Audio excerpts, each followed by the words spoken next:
What's up, everyone? Have you handcuffed your elite running back on your fantasy football team? Do you even need to handcuff some of your running backs?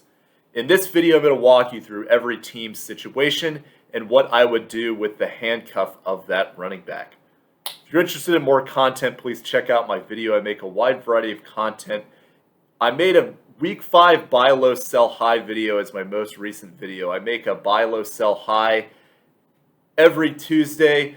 I do a start sit video every Saturday, so check those out if you're interested in getting fantasy football content every week, and do some supplemental videos on the side as well. I also make a lot of other content on my channel as well, so if you're interested in checking that out, please check out the description below. Today we're going to be focusing on handcuffs and what you need to do with each player. We've had a lot of injuries to start the season. Christian McCaffrey, Dalvin Cook, Joe Mixon, David Montgomery, etc. So now is the time that you want to start preparing your team by making sure that you have the insurance player in case your starting running back goes down with an injury. So in this video, going through every team, and I have tiers for the handcuffs in terms of the priority that I would rank them. So the way this is going to work is that I have 5 tiers for handcuffs. Tier 1 is that you must roster this player and you can play them because of the value that they already provide to their teams and that they're already showing in the event of an injury currently. Tier 2 are the players that you must roster, but you have to stash them. You're not going to be able to play them, but they're still worth holding on to just because of the level of upside they provide. Tier 3, these are players that you own if you have the running back. You don't necessarily need to own them, though, if you do not have that starter for that handcuff. Tier 4, you can drop these players if needed. And then Tier 5, I would not roster the handcuff at all. So, Tier 1. Tier 1 is broken into a few different groups. So I'm going to talk the first group within Tier 1, which are the players that I don't really consider handcuffs because they already have a significant role on the team and they're playing extremely well anyway. These teams are Washington, Atlanta, Detroit, Indianapolis, Cleveland, Arizona, and Philadelphia. These are all teams in which their running back is already performing at an elite level and probably already rostered by somebody else. In the event you do have both, it's a good situation to be in, but more than likely, you're going to have to pay a significant price for these players. You also do not roster the handcuff of these players' handcuffs. So in other words, the third string running back I would not roster for these teams. Jared Patterson I would not roster for Washington. Atlanta I would not roster Wayne Gallman. So the point is that some of these players, you do not need to roster the third or fourth string running back. So they're good players to own, and you could play the handcuff, but I don't really consider them a handcuff because of the role they already have on their team. The second tier within Tier 1 are the players whose starters are injured and they already have a key role and therefore you must play them. These teams are Chicago, David Montgomery, and Carolina for Christian McCaffrey. So these guys are out and they've already got the handcuff pretty much owned and you can lock and load and play for the time being. So, yeah. And in terms of owning their handcuffs, I think it is, again, a situation where you don't necessarily need to do that because ultimately Damian Williams and Chuba Hubbard are guys that are pretty much temporary plays anyway, so you don't need to insure a temporary play with another temporary play, in my opinion. The next tier within Tier 1, these are guys that are, you can play them based on situations, but it's not a situation where you have to because of the value that's already being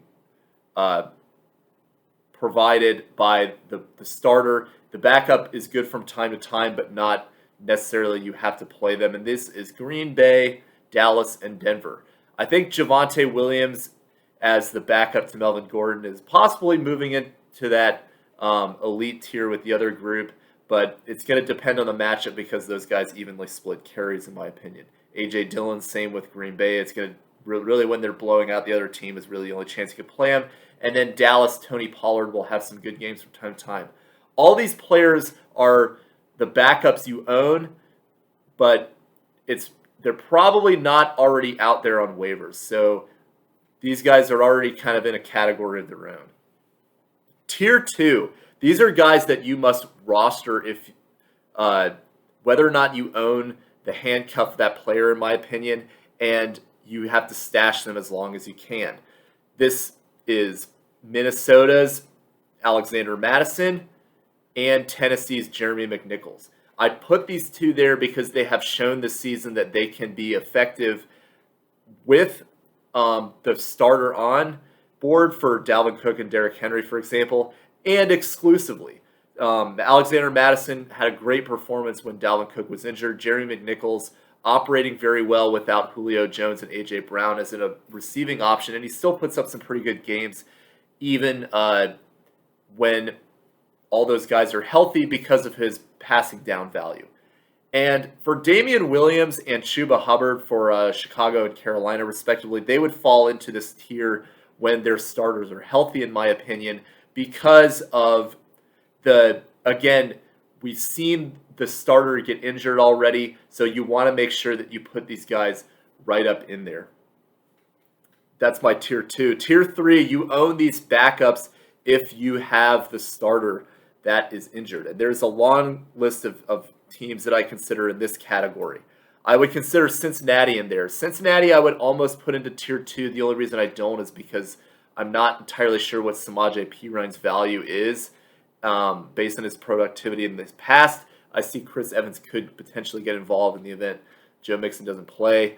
But he would be at the top of this list. Other teams I would consider if you own the elite player of them are the Giants. So you own Devontae Booker if you have Saquon Barkley, in my opinion. He's already got injury concerns anyway. Kansas City, Darrell Williams. New Orleans. So this one is a little bit of a toss-up, but Kamara just has so much volume that I think you have to consider owning somebody like Ty Montgomery because of the PPR value he would provide in place of Kamara if he's out.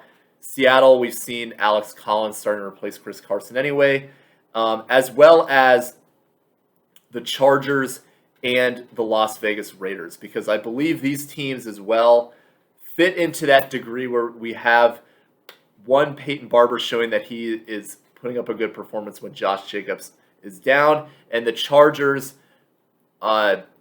increased role for Larry Roundtree has looked effective at times. So I would consider these guys as players that you own the handcuff if you have that elite running back. And for various reasons, you can include them in there. As a quick aside, I would not include Kenyon Drake as one of these guys that you must own if you have Josh Jacobs. Kenyon Drake has proved to be minimally effective, and really he's got one more week for me, and then he's cut based on his lack of involvement so far. Tier 4. So this is now to the tier where you can cut the running back if needed because of either A, they split touches evenly anyway, and the offense is not necessarily efficient enough to justify rostering both. Or 2, if this running back were to go down, it is not clear who would take the handcuff, and I don't think it's worth trying to roster all these players if you have a running back that is a clear elite player. So the examples of these are the Buffalo Bills, the Baltimore Ravens, the Los Angeles Rams, the San Francisco 49ers, Tampa Bay, New England, and Pittsburgh. So players that are both operating effectively but not necessarily justifying holding them are Buffalo, Baltimore, and Tampa Bay. So Tampa Bay, so these are all teams where you have a pretty clear number one. For all these examples, it's Latavius Murray, Leonard Fournette, and then Buffalo, Zach Moss, who's presumably the number one.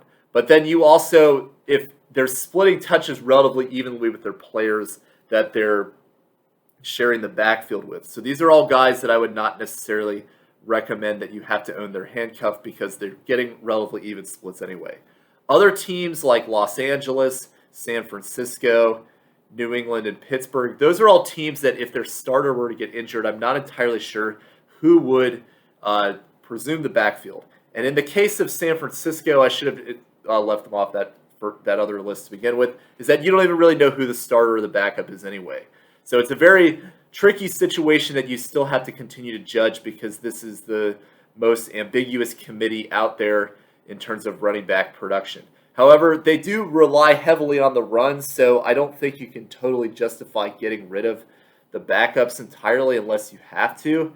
But it is a very tricky situation. You have to start making some judgments on these guys quickly. And then Tier 5, these are all players that I would not roster their backup at all. Houston, Miami, Jacksonville, and the New York Jets. So Houston, I would really honestly not advocate for starting any of their running backs, or rostering any of their running backs, to be honest, other than maybe David Johnson if you're in a PPR format. But the other teams are all, they're in such a murky situation in terms of their running back and who would be the one resuming the snap count if the starter were to get injured, or their backups have just proven that they're ineffective. So Carlos Hyde for Jacksonville. If James Robinson were to get injured, I do not think Carlos Hyde would give you any value whatsoever. Miami, same thing, because Salvin Ahmed and Malcolm Brown are mostly guys that are... Malcolm Brown has pretty much proven that he doesn't really provide you much more than goal line carries at this point in his career, and Salvin Ahmed is very much unproven. The Jets have a bunch of older running backs like Tevin Coleman, as well as ineffective guys throughout their career like Ty Johnson that do not really inspire much confidence in me at this point. So that's all 32 teams and how I would rank handcuffing and how you would ideally try to handle the handcuff to those teams if you have one of those running backs. So if you have any questions about this, feel free to comment, and I'd be happy to help. I reply to all my fans who do comment. And stay tuned for a video coming out over the weekend where I will discuss start, sit, other questions of note, and go into your questions in depth leading into week 5. So check that out if you're interested as well. So that's all I've got for this video. Thank you for watching. I'll see you guys next time. Bye.